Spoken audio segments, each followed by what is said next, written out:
L'augmentation de la créatinine, ça, le docteur Bérubé va vous en parler, il est normal d'avoir une hausse de créatinine avec un inhibiteur d'enzyme de conversion. Jusqu'à 221, une augmentation jusqu'à 30 %. C'est normal. Il faut la tolérer. Donc, il faut savoir d'où on part. C'est pour ça que ça prend une prise de sang avant de débuter. Puis après ça, s'attendre à ce que ça monte, c'est normal. Il faut avoir un threshold à laquelle il faut faire attention. Ce threshold-là, c'est 30 % de votre valeur de base ou 221. Les bêta-bloqueurs, le deuxième principe de traitement. Donc, j'ai donné mon ACE. J'ai déjà fait quelque chose. Comme je vous propose, je n'ai vraiment pas fini. C'est pour ça qu'on a continué. Et ce qu'on a donné, c'est des bêta-bloqueurs. Vous les voyez ici, c'est le métoprolol, une formulation qui est différente de ce que vous avez au Canada. On pourrait se questionner longtemps là-dessus. Le bisoprolol et le carvedilol. Je vous rappelle maintenant, on disait que le carvedilol était très cher. Maintenant, vous avez des apocarvedilol, du carvedilol copie, qui est beaucoup moins cher. Mais il y a un bénéfice. Encore une fois, je vous invite à regarder les courbes. Vous n'avez pas fini votre travail. C'est pour ça qu'on continue la recherche, parce que tous ces patients-là sont sous ACE inhibitor, on rajoute des bêta-bloqueurs, on améliore le pronostic, mais encore une fois, on n'a pas fini la bataille. Le patient demeure symptomatique, hospitalisation, morbidité, mortalité. Donc, je vous rappelle le principe, commencez à petite dose, puis bien sélectionner vos patients. Ça marche non seulement pour la mortalité, mais ça marche également pour l'hospitalisation. Je vous rappelle que même si c'est une donnée d'hospitalisation, il est contre-indiqué de débuter un bêta-bloqueur à l'hôpital. Pourquoi? Parce que ça prend un patient stable. Par définition, le patient à l'hôpital, il n'est pas stable. Donc, c'est une thérapie ambulatoire, le bêta-bloqueur. Il est hospitalisé, parfait, on normalise sa volémie. On le revoit 2 à 4 semaines après son hospitalisation. Donc, ce n'est pas aigu, c'est post-hospitalisation. Minimum de 4 semaines de stabilité. La stabilité, c'est défini comment? 1, pas de changement de médicament. 2, rester à l'extérieur de l'hôpital. 3, pas de râle, pas de jugulaire, puis un édème des membres inférieurs au maximum à 1+. Le dernier critère, il faut que votre fréquence cardiaque de repos pour le début soit supérieure à 68 battements par minute.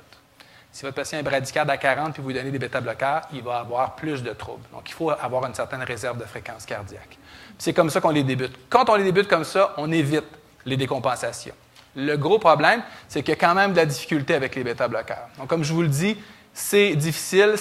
Je vous rappelle que pour les patients en classe 1 et en classe 2, c'est assez facile à faire. Puis ce que je vous propose, c'est que laissez-nous faire les classes 3 et les classes 4, envoyez-les en clinique. Mais vos patients en classe 1 et en classe 2, c'est assez facile de leur titrer les bêta-bloqueurs. Donc, la dose de bêta-bloqueurs doit être augmentée. Je vous rappelle que les lignes directrices vous disent 2 à 4 semaines. Ce que je vous propose, barrez ça, bullshit. Ça, c'est la recherche. Ce que je vous propose, c'est de le faire pour vous sur 1 an. Donnez-vous 1 an pour titrer les bêta-bloqueurs. Ce n'est pas une course, là. Ce que l'on veut, c'est que progressivement augmenter la dose. Si vous êtes capable de le faire aux 2 à 4 semaines, je n'ai pas d'objection, mais obligez-vous pas avec ça. Faites-le progressivement. Ça ici, très controversé, je ne suis pas convaincu. La dernière ligne, je ne suis pas convaincu. Ce qu'il faut dire, c'est que la cardiosélectivité est maximale, mais à faible dose, c'est peut-être important. Donc, 1,25, 2,5, en haut de ça, c'est plus réel. Je vous rappelle cette courbe-là, par exemple. C'est beau de le dire que je vais me donner 1 an. Hein, je vous rappelle la courbe ici. On ne voit pas la ligne de base, mais essentiellement, vous partez ici, là. C'est quoi le problème des bêta-bloqueurs? On a appris dans notre cours de médecine que ça diminue la contractilité. Bien, c'est encore vrai, malheureusement. Les premières semaines, lorsqu'on donne les bêta-bloqueurs, le patient, il file moins bien. Donc, c'est ce que le docteur Milton Packer, celui qui a fait l'étude avec le carvedilol, il appelle ça le short-term pain pour le long-term gain. Autrement dit, notre patient, une fois qu'il va avoir passé la phase initiale, là, il va s'améliorer. Ça, qu'est-ce que ça veut dire ici? Gain de fraction d'éjection. Je vous rappelle, c'est 7 à 10 % de gain de fraction d'éjection. Augmentation de la tolérance à l'effort, diminution d'hospitalisation, 30 à 35 %, diminution de la mortalité, 30 à 35 %. Il y en a du bénéfice. Mais c'est quoi ça ici, le short-term pain? C'est mon patient qui va moins bien.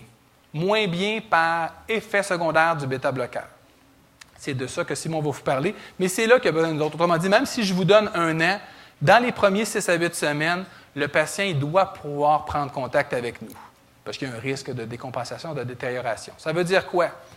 Possibilité et même indication, besoin d'augmenter les diurétiques sur la phase initiale. On peut augmenter les diurétiques parce que la pompe a plus de difficultés le temps qu'elle se replace. Deuxièmement, ajuster les traitements. Si mon patient n'a plus de pression, c'est le temps d'arrêter ou de diminuer les inhibiteurs d'enzyme de conversion. Pourquoi?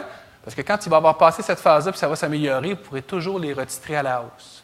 Autrement dit, il faut donner du jeu au bêta-bloqueur dans la phase initiale pour qu'il puisse rentrer, sinon vous allez avoir de la difficulté. Ça, c'est ce qui limite l'utilisation et c'est pour ça que les bêta-bloqueurs sont sous-utilisés. C'est difficile en particulier au début.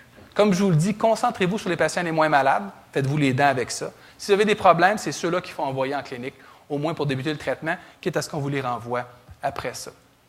Bon, puis pourquoi vous devez le faire? Bien, ça, c'est les raisons pour lesquelles. Bref, on a toutes les bonnes raisons pour le donner en absence de contre-indication. Docteur Lepage, oui. Pour permettre du temps pour les questions, il vous reste 10 minutes. Pour la 10 minutes? Ouais. Il me reste combien de slides? J'ai aucune idée.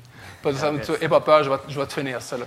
Donc, pour ce qui est des bêta-bloqueurs, en cas de bradycardie ou de bloc, je vous rappelle qu'il faudrait réévaluer les autres drogues, soit la digitale ou la myodarone. La myodarone, je ne sais pas ce qu'elle fait là, elle n'augmente pas la survie. La digitale non plus, au besoin de retirer la digitale. En cas d'hypotension, mais bref, ça va être le champ. On va vous laisser ça. Puis, comme je vous le disais, les effets, par exemple, ne sont pas visibles immédiatement. Donnez-vous du temps pour contrôler la fraction d'éjection. Il ne faut être pas impatient.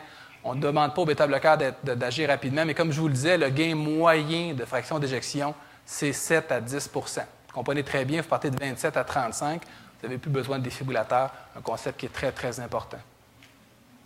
Ceux-là, les conseils, on va les laisser au docteur Bérubé. Donc, les utilisations concomitantes, comme je vous l'ai dit, c'est l'ensemble de vos patients qui demeurent avec une classe fonctionnelle altérée avec une fraction d'éjection inférieure à 40. Pour ce qui est des ARA, donc essentiellement, c'est un médicament qui peut remplacer un ACE. Donc, en cas d'effet secondaire, votre patient tousse avec un ACE inhibitor. Je vous rappelle, on pourrait toujours leur challenger parce que la toux aussi, le diagnostic est large. Et si votre patient tousse, on peut tenter un bloqueur du récepteur de l'angiotensine. Je vous rappelle que c'est jusqu'à 20 de vos patients. Donc, ça, c'est votre étude CHARMS. Les ARA, au lieu de l'IACA, je vous rappelle, on avait des données antérieures qui étaient peu convaincantes. Ça a pris certains. Donc, c'est pour ça qu'on a des recommandations spécifiques dans le guidelines canadien. Ce n'est pas tous les ARA qui sont recommandés. Ce qu'on vous recommande, c'est le valsartan et le candesartan. Donc, c'est ceux-là qui ont été testés dans VALHEF et dans CHARMS. Ça, c'est votre preuve de traitement en monothérapie. Donc, c'est aussi bon qu'un ACE inhibitor. Ça n'a pas remplacé l'indication. Comprenez très bien, quand on a fait CHARM Alternative, c'est les patients qui avaient une contre-indication aux ARA, aux ACE, on a démontré une efficacité en termes de magnitude semblable au ACE. Pourquoi on dit encore que le ACE est la pierre angulaire de traitement? C'est que la preuve avec les ACE est nettement supérieure. C'est uniquement le nombre de patients randomisés, c'est 4-5 fois plus. Et c'est d'ailleurs pour ça qu'au niveau canadien, on n'a pas remplacé cette médication-là. Ça, c'est un principe qui est important. Parce que des fois, le patient va nous dire « Ouais, bien, êtes-vous sûr que c'est si bon que ça? » Ça, c'est votre patient insuffisant cardiaque. Vous l'avez sous diurétique. Parce qu'au début, on a donné un médicament pour abaisser la volémie. Vous ajoutez un ACE inhibitor, vous avez un bénéfice. Vous le voyez ici. Vous l'avez sous diurétique et ACE inhibitor, vous ajoutez un bêta-bloqueur, vous avez un bénéfice supplémentaire.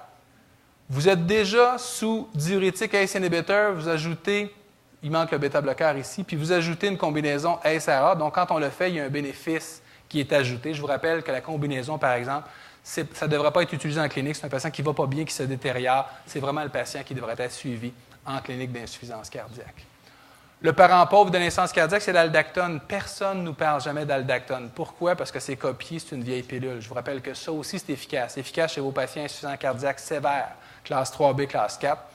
Diminution de morbidité et mortalité, c'est un médicament, par exemple, qui a un revers, c'est les effets secondaires, l'intolérance rénale, l'hyperkaliémie. Bref, aussi encore une fois, mais je vous rappelle que si on est en train de parler d'un classe 3B, classe 4, c'est un patient qui devrait être adressé à notre clinique. Les diurétiques. Habituellement, vous vous concentrez sur le furosémide. On donne du furosémide, habituellement en une dose. Ça ne donne pas grand-chose de fractionner la dose parce que c'est moins efficace. Je vous rappelle que pour être efficace, c'est le pic et non pas l'air sous la courbe du Lasix qui est efficace. Donc, mon patient prend 42 fois. Il serait mieux servi avec 81 fois. Bien entendu, pourquoi on donne 2 fois par jour? Il y a des patients chez qui, mettons, vous avez 40 ou 60 mg de diurétique le matin, ils vont bien, puis en fin de journée, ils ne vont pas bien. Fait que là, des fois, on n'est pas capable d'augmenter le matin parce qu'ils ont des effets secondaires. C'est à partir de 60 mg ce que l'on dit qu'on devrait fractionner la dose. Mais le fractionnement devrait être pas 50-50. Donc, on devrait toujours donner plus de diurétique le matin puis un peu moins l'après-midi. Puis je vous rappelle que 2 fois par jour, ce n'est pas à 8 heures le matin puis à 8 heures le soir, parce que sinon votre patient va pisser toute la nuit. C'est 8 heures le matin, 2 heures l'après-midi. Ça ne donne pas grand-chose de le fractionner à 3 fois par jour. Vous êtes mieux de le refractionner à 2 fois par jour. Puis bien entendu, ce n'est pas juste les diurétiques. Vous pouvez donner des combinaisons de diurétiques, une des combinaisons, bien entendu, c'est avec la lactone, et vous pouvez le combiner avec n'importe quel diurétique, incluant les diurétiques de type thiazidique.